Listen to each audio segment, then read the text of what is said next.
So success block number one, I'm calling believing you don't deserve to succeed in business. If you grew up believing that business success was something that happened to other people, you might not think you're good enough to start. Often known, as I call it, as the "I'll do that someday" syndrome. We feel that we can't celebrate success, and this is a mindset that letting the numbers decide can help overcome as they remove this emotion from the equation. You need to remove the idea that only certain people are deserving of success. If you know your numbers and trust them, you're giving yourself a huge advantage over the fake it till you make it approach. Anyone and everyone can be successful in their own way, and success can be measured in different ways. This might just be in the form of being able to say, I did that well, or perhaps the ability to spend more time at home with your family. I truly believe that accounting is the language of business, and if you become fluent, and if you become as fluent as you can, and come to see your numbers as your friends, then you can move to this new mindset of, I deserve my business to succeed, and I'm moving towards a life of being a successful entrepreneur. That's my success block number one. So what is the block to success number two? Well, today we're going to be talking about lack of specificity. I hate that word, but in essence, if you think you have set a clear intention in your initial business plan, then unfortunately that may not be what your subconscious is telling you.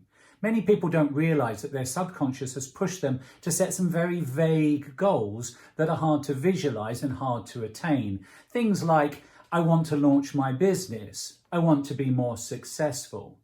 Don't be afraid to set in your mind on a very specific date, amount of money, and perhaps, as I say, a time span. This specificity is what is going to get you some results.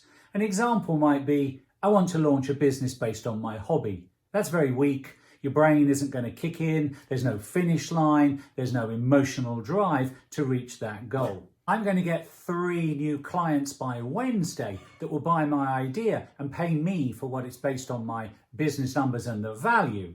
Now that's way more targeted, and as the numbers guy, is numbers driven. It needs to be specific in your plan, as you will hit roadblocks and diversions, and so these goals will allow you to pivot if you know what they are specifically. Let's have a look at the one of I want to be successful. Well, what sort of success? Profit, sales, or cash? It's very easy to generate a 7-figure sales business based around cash and sales. Let's launch a business that sells $10 bills. Nice and simple so far, but here's the example of not being overly specific. Are we talking about sales, cash, or profit? Because what if we sell those $10 bills for only $5? Well, we're going to have a huge amount of sales. We're going to have a huge amount of cash coming in very rapidly, but we're going to have a huge amount of profit going down the drain. The cash will be huge, sales will be unbelievable, but profit, I think you can spot the problem. So we need to be specific, and we need to make sure that specificity continues throughout everything that we do. It's key to understand, as the universe doesn't support the adage, if you build it, they will come. Might have worked for Kevin Costner in Hollywood, but this is the real world. So you need a plan B. The optimist in me believes that you only need a plan A, because if you have a plan B, it will distract you. But the fundamentals of accounting, the language of business, teaches us that there are always pluses and minuses. So if the minuses are winning, then we need to make a difference. And that's where having a plan, and that's where being specific about what you want to achieve in your business is important to overcome the block of success, number 2, lack of specificity. I hate that word, but you know what I mean. Today we're going to look at the success block number 3, the blindness to passion. You might be used to tuning out or discrediting your gut instinct feeling, that balance between what many refer to as the head and the heart. The head being the quantitative, the heart being the emotional side of your decision making. This attitude of tuning out can unfortunately become ingrained in your subconscious if you're not careful. Ignoring this inner passion can mean that you miss signs from the universe that are trying to point you towards success. They might be very small, but they will be there. There are gurus who often teach that we need to manifest success, and this is a mindset, and in my opinion is also the bedrock of PMA, positive mental attitude. But what we don't want to be, obviously, is a super passionate, crazy energizer bunny running around with absolutely no idea and just going with passion, because then we're going to have some problems. So the balance is key. And so, in essence, the blueprint to success that we talk about in the course, Let the Numbers Decide, and a business plan when you're launching your business is key. That's going to help you keep your passion in check, but also allow you to ensure that your passion is bubbling all of the time. So we want success symbols, we want success boards, we want road signs that we can follow to ensure great enthusiasm is inside our business. There are some other tips that you could try that perhaps might remove this blindness.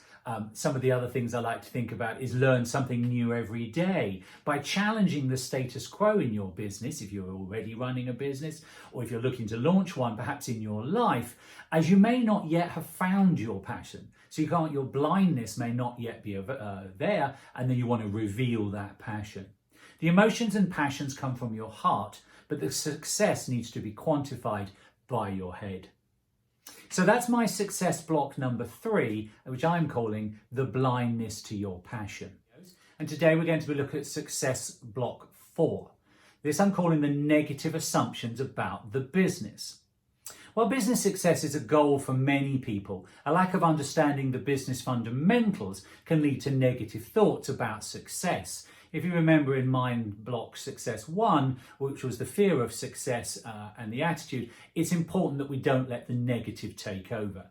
It's true, money can't fix all of your problems. However, dwelling on these negatives can block your success in manifesting success. As we said, we need to look for these small signs. As you'll see, we're building on each of the mindset blocks. It's good to have a plan B, but you need to focus on plan A. The business blueprint and powerful decision machine that we refer to and talk about in Let the Numbers Decide course will help you remain on track. A famous thing from Hannibal, the Roman emperor, he always believed you only needed to have a plan A because plan B distracted you. There's a balance with everything, as in the course with accounting, we need a plan A, but it's good to have a backup because plan A may not work. Write down every negative message that you've ever heard about running your own business as we try to overcome this mindset, whether it's from your family, from the society, religion, or even pop culture. That's the negative side. Now, what we want to do is manifest success, so we need to flip that. So next to each of these comments and beliefs, we want to write down the corresponding positive belief and focus on those. I'll give you an example. You may have heard from some people that money is the root of all evil, but I want it to become, but I'm a good person, no matter how much money or little money I have. The same idea, but now we're spinning it to be a more successful manifest and removing that block to success. Launching a business needs big goals, but the language of business, accounting, will teach us that there are positive entries and that there are minus entries. So there are positives and there are negatives. But as long as the positives outweigh the negatives, we stand a chance of being successful. So don't, however, just list the success. As I mentioned in Success Block 3, we don't want to be energized bunnies that are going crazy. We do need to accept that there is some negative assumptions, but if we know what they are, we can address those. An example might be some of the negative, I can't pay my bills. Well, we need to have a mindset that's going to allow us to be successful so that we can pay our bills. I have no time with the family because of my business. Well, again, that can be a big spiral, and we need to make sure that the business plan and the approach covers both of those negative and turn them into a positive. And this way we can balance the emotions of all the negatives and the positive to ensure that we are in control and that we're letting the numbers decide. So that's my success block 4, the negative assumptions about the business. And today we're looking at success block number 5, working for free. This is a classic entrepreneurial mistake, and I featured it in a couple of other videos already. Being generous is great. It's a great feeling that I gave that away and that people are, oh, so thank you. But to be successful in business, you need to be both a giver and obviously a receiver. Are you letting your friends take advantage of what they say? Oh, I love that new product or service that you've launched and that you're selling. Can I have it free? Can I have it for free or maybe a full discount? Remember that your services and products, though, have a value. That's why you've launched your business. It's your actual physical cash, believe it or not, that you're giving away when you do it for free, because that's lost revenue, that's lost income from your business. And how can that help you ultimately be successful and achieve your goals? Remember the success boards we've talked about in other success blocks and we'll explore later. You need to get the universe to work for you on this balance. It's okay to say no in giving away things, your time and effort and product for nothing in return. If they want something for free, well, then you're in your own rights to ask for something back. Maybe you do give it away for free, but in response, you want a testimonial, you want a review, you want some serious and constructive feedback that will allow you to improve your products. Reverting back to your business plan as to why you felt you could start is always a good key. Remember, letting those numbers decide. And often you'll find it's the people who said, oh, you could sell that suddenly want it for free. Well, that goes against your business plan. That goes against really the actual rationale of why you started. In the long run, it's beneficial to generate the true value and success so that you can help others in the future. So possibly sometimes free, but more importantly, explaining why you've launched your business based on their suggestions about the products that they now want. You need to ensure remembering that if you work for free, you've got no cash. And in many cases, businesses will need a lot of cash, of a huge cash outflow in those first 12 months. And so anything you can sell is going to help. Otherwise, the likelihood is you're going to quit before you've actually reached your success pinnacle. So that's why I always like to say, let the numbers decide and hide and use them as your sanity check for those powerful decisions. So that was success block number 5, working for free. And today we're going to look at success block number 6, lose those mood hoovers, as I like to refer to them. Does your work environment subconsciously tune your mind into a vibration of failure rather than success?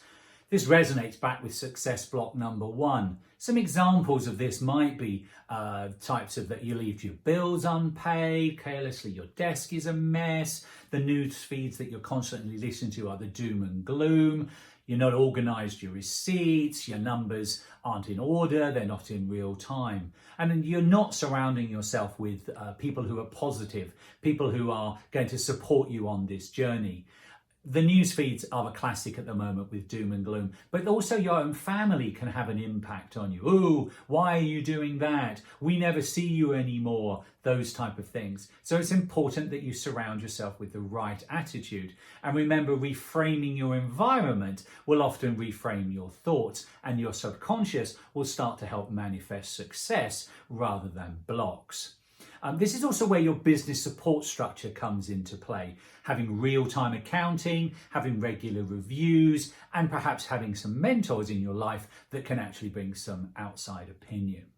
There are many tips and tricks that I'm going to reveal during the Let the Numbers Decide course, from things like playing from a 10 concept, something that I learned from Speakers International back in the late 90s, and please do check out another video specifically on that, to playing winning videos. When you have success, it might only be a 30-second success, but capture that in a mental video, and when you need it, play it so that you're feeling good. It's part of the playing from 10 concept. You want to have internal and external support. As I've said, and it might be you need to create some dream boards that you can think about, some success symbols, famous quotes, all these things that we see and we go, oh, they don't do anything. Believe it or not, they do. If you are subconsciously looking at something positive, the likelihood you're going to enjoy, it's going to reinforce it. I know I'm not a genius, but on my desk I have Cautious, Genius at Work. It helps me remind me with a little bit of humour that actually I can do my job and I know what I'm doing. There are lots of other stories that I will bring out during the programme, particularly on the group coaching sessions that come with Let the Numbers Decide course. So in essence is lose those mood hoovers, those people who absorb your positive energy and only give back negative energy. So that's my success block number 6. Lose those mood hoovers and reframe the environment. And today we're looking at the success block number 7. This one I'm calling low expectations. This is where a business plan full of success and a huge focus on plan A comes into play. But as an entrepreneur, you can't do this alone. You need to surround yourself with people who can help you. Key to have someone in your corner who is fluent in accounting, the language of business. So perhaps having a business mentor, perhaps having an accountant or CPA who's an active part of your program is going to be another opportunity to break down this block of success. As you will have setbacks, it is okay to fail, and I like to call those as just opportunities to revisit the blueprint of your business, aka the numbers, and letting those numbers decide. Remember, we need to revisit the numbers again and again and again, because lots of knockbacks to come. So revisiting those and revisiting perhaps block number 6 with the mood hoovers and re-evaluating your environment and your dream boards and success boards are going to help beat these low expectations. Your business let the numbers decide blueprint will also allow you to evaluate continually. So again, if we have a plan A and we understand where we're going, then this low expectations mindset block can be overcome, because again, it's a subconscious block that we need to ensure is not there. We're surrounded by so much negativity at the moment. It's a really difficult block to overcome. Another trick is to turn the low expectations negative block into an asset. What do I mean by that? Well, let's create a knockback board. We've got our success boards, we've got our dream boards. Well, let's now have the balance, the plus, the minus. In accounting and numbers, we have the positives and the negatives.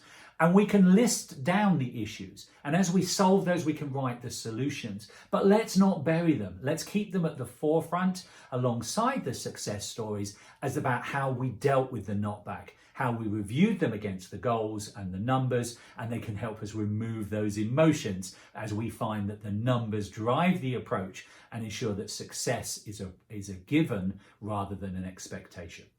So that's my success block number 7, having low expectations to success and how we might overcome. And today we're looking at success block number 8. And I'm calling this one not knowing who you are. If you don't know who you are, you don't know where you're going, what you want to be, and why you're going to be that business, why you're going to have that niche, then any road is going to do. It's a famous quote from Alice in Wonderland that if you don't know where you're going, any road will do. And so many businesses just start out and plow down the central road. Well, who to know that perhaps a slight left turn, to use the Gandhi analogy that I have just heard about, when he felt he needed to go left and it was his own decision, is important. Personal brand, business brand, often are the same thing when it comes to a small entrepreneur. And so they flow together, and this will impact the business plan as it has so many touch points. You can manifest this message from your personal brand and your business brand in everything that you do within your business. And in the course, Let the Numbers Decide, there's a whole module, a whole section within one of the main modules on personal branding, on business branding, and we'll explore more about it there. But something I did want to touch on here is a concept that was introduced to me by one of my mentors, Greg Roulette from the Ambitious Group, where we need to look at our world, both personally and business, in the 4 quadrants. The quadrant 1 is who you are. Quadrant 2, what you stand for. Quadrant 3, who you want to target as your customer base. And number 4, what do you truly believe in and why? And once we start to frame out those 4 quadrants, that's going to help drive us in everything that we do. Something else that we'll touch on in the module is personal branding, the brand onion that was introduced to me many years ago by Neil Kennedy from the Oxford Summer School Retail Academy. It's a very powerful distillation, funneling type situation as we peel away the layers to reveal your inner brand essence. This can, of course, as I say, be both your business brand and more likely as an entrepreneur, your personal brand, as they flow together. So that was my success block number 8, not knowing what you are. Welcome to the Miles Better Blocks to Success series of videos, and today we're looking at block 6, not trusting the numbers to make the powerful decisions. Figures are your friends, as Dave Meckin told me many years ago, and they are the root of everything in business. They're rooted, in everything we do in business. So I've now like to call them the alpha and the omega. We've also here at Miles Better love to talk about real-time numbers and understanding what they mean, allowing you to make powerful decisions that will ensure success at every turn. And if not, why not? And why the turn perhaps wasn't the right turn, and what new road do we need to take? Remember, we talked about if any road will do if we don't know where we're going. So letting the numbers decide business plan that we've created is going to keep us on that road. And as we detour, we'll know why. There's a cost to launching a business, and we need to know this, but it may not be as much as you think. An example that was given to me one time was about buying a house. The house on paper looks very expensive. We'll take an American house at $1 million or £1 million home. You don't need necessarily to find that $1 million. You'll only need to necessarily find the deposit and the costs, because you're likely to take a mortgage and some investment from an outside. Well, that's the same when we're in a business. And the moment we start bringing outside investors in, maybe angel investors, bank loans, or your savings, then the numbers really do become all important, because now the emotion of your own personal money and other people's money needs to be considered to make these powerful decisions. And that's where the business plan comes in, because it's all about the numbers. Business plans have various elements, but the largest element that really should be key is that initial budget for the 12 months or longer. Many companies will roll out a budget 3 to 5 years down the line, and small entrepreneurs will often say, I have no idea how to do the budget. I don't know what we're going to sell. Well, that's your first problem. Go all the way back to one of the mindsets. That's the blindness to passion. Your passion is taking over when we need to have some head rather than some heart. Budgets are great because they keep us mindful of your income and expenses. It's all very well having lots of expenses going out, but if the income isn't coming in, we need to start making some rapid decisions. Excuse me. With a budget, you know exactly how much you can spend in each category, assuming that the sales are generated. And it may be that we have to spend because we don't have the sales yet. But you need to know that that was an agreement, that it was a target, that there was a road, that there was a path that we were traveling. In the path, in the plan of a business plan, we review every number. We'll review it, and then we'll justify it. And we'll spend X when perhaps we should spend Y. And that's the power of the numbers to make powerful decisions. So not trusting the numbers, the powerful numbers, to make powerful decisions can be crucial to your success. So that's my block number 6, not trusting the numbers to make powerful decisions. Today we're going to be looking at the success block number 10, the fear of success. Finally, your subconscious mind may actually be terrified at getting what it wants. We've gone through all these blocks where we want to succeed. It could be that you're scared of change or worried that your success will not last. Well, being cautious can have a beneficial tactic. These fears are ultimately holding you back, but we need to try and break them, but in a controlled manner.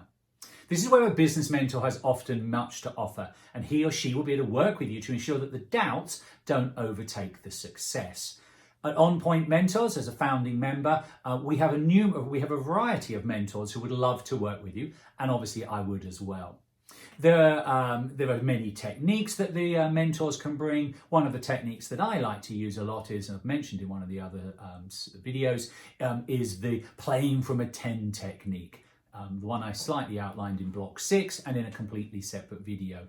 The concept is to put you in the right physiologically, mentally, playing your videos in the right position, because your skill base doesn't change from day to day in essence, but your physiology of I'm not going to be successful to I'm going to be successful can make a huge difference in your mindset. Another example I might talk about is you thinking of a large building. They don't just turn up and start building right away. There's months and years of planning and accessing various resources. An example of a business mentor. The key to support at this stage so that things aren't left out, and that fear of success doesn't get taken over. And in building in a building, there'll be the architect, there'll be the contractor, there'll be the workers, the designer, the lawyers. Everybody has a part to play, and they help that this fear of success doesn't kick in. To be successful, in my opinion, we need to believe in the numbers that we have worked to and the planning through the business plan. Figures are all powerful and that they want you to succeed. So focus and trusting in the blueprint is key. And as I say, once more into the breach is the thought of the day. So fear of success is my mind block success block number 10. And it's about not letting your subconscious, which has been a major player throughout all of the blocks, taking over. And today we look at the last success block, which I'm calling Block 10+1, which is the title of the ebook that I'd love you to grab. These are the mindsets that I live by here at Miles Better, and so I call them the Miles Better Mindset to Success. The number one is learn something new every day by challenging the status quo in your business. I've mentioned that a couple of times in the videos, but I believe it wholeheartedly. I live today, but I plan using the numbers for tomorrow. I allow my success to be in both today and in the future, and I live for that. I ensure that I have a great work-life balance. This is key. My origin story, if you've listened to it, about the ups and downs of work life is important, and I live that every day. That's coupled with, if you don't like what you're doing, then change direction. You need to know where you're going on your plan, but if the plan isn't working, then you need to be able to pivot, and therefore you need to change. Passion is my fifth one. Passion does not come from frustrations. If you're frustrated about what you do, you're frustrated about your life, then your passion, which is a major mindset block, if you're not aware of it, is going to cause you a problem. So passions do not come from frustrations. This one I stole from Tony Robbins.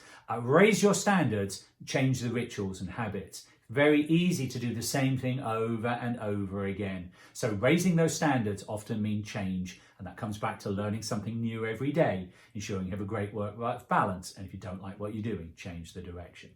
And my last mindset to success point is stop and review the plan against your actions. If your actions do not meet what you're trying to achieve, then success will not come your way. I hope you've enjoyed this series of videos, the Success Blocks 10+1.